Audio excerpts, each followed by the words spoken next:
La situación del nacionalismo en el País Vasco era totalmente distinta que en Cataluña. De hecho, el Partido Nacionalista Vasco no colaboró en la caída de la monarquía de Alfonso XIII porque no tenía ninguna perspectiva de que fuera a tener éxito. Sí que lo hizo el Partido Acción Nacionalista Vasca, un pequeño partido nacido en 1930 que repudiaba la herencia de Sabino Arana.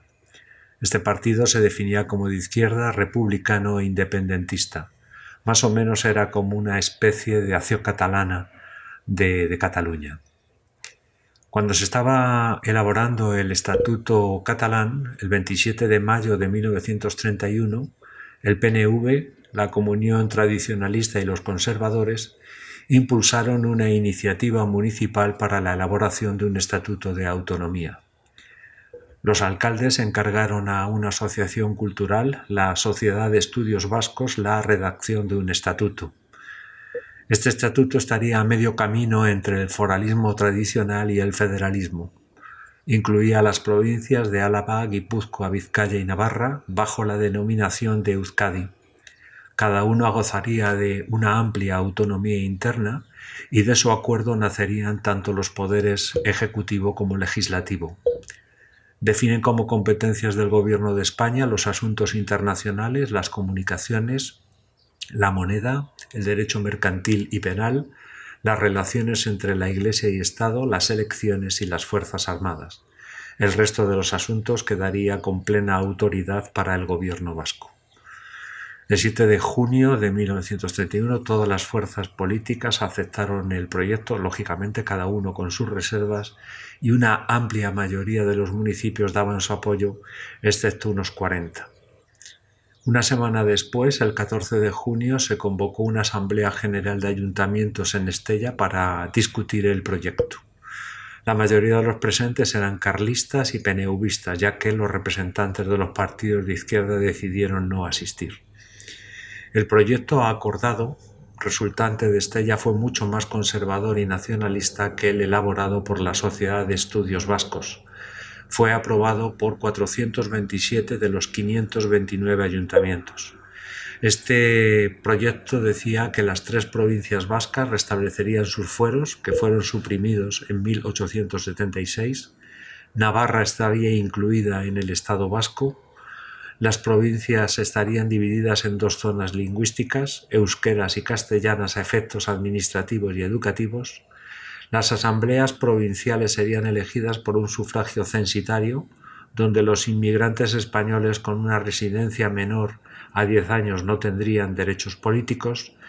El gobierno autónomo sería de carácter confesional y negociaría directamente con Roma su propio concordato, y las relaciones entre el Estado español y el Estado vasco estarían reducidas a la mínima expresión.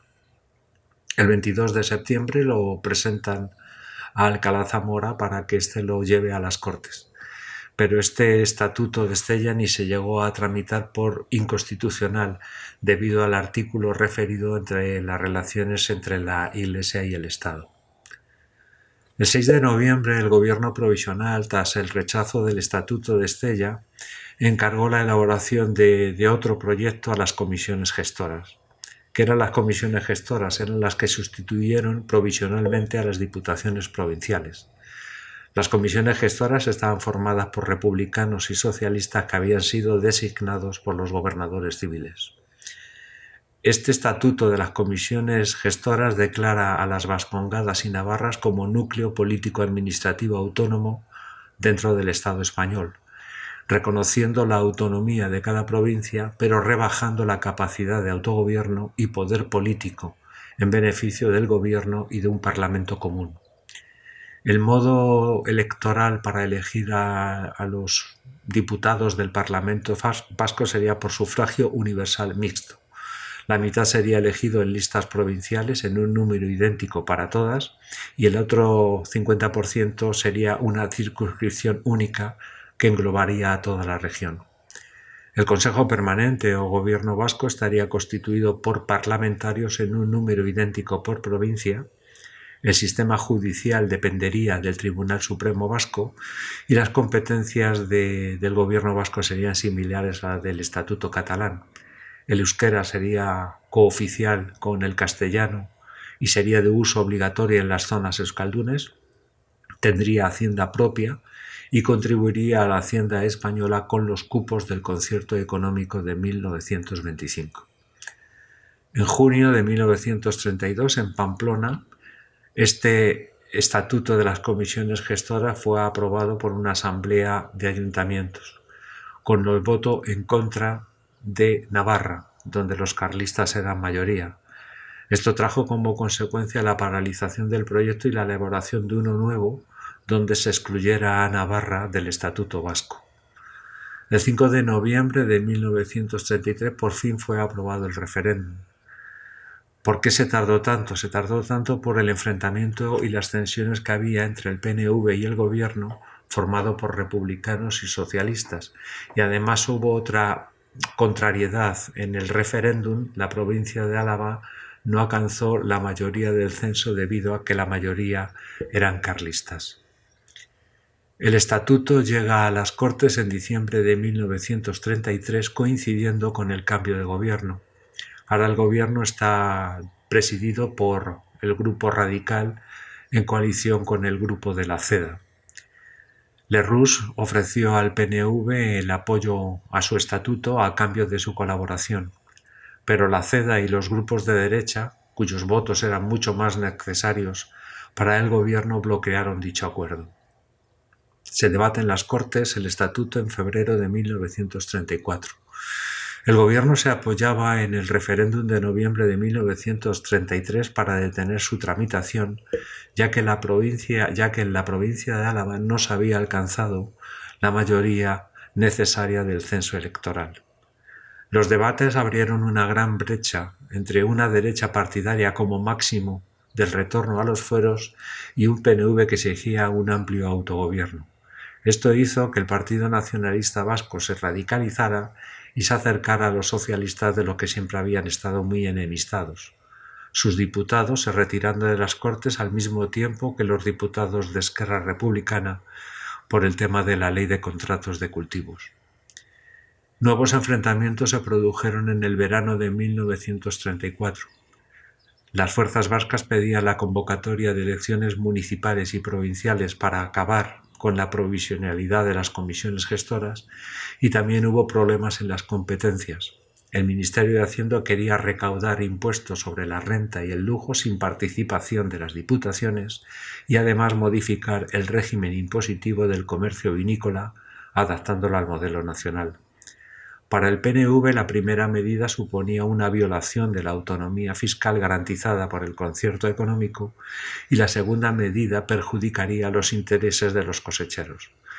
La consecuencia de este enfrentamiento con el gobierno fue el fortalecimiento de la colaboración entre el PNV y los socialistas, que además contaba con el apoyo de los banqueros y negociantes de Bilbao y San Sebastián.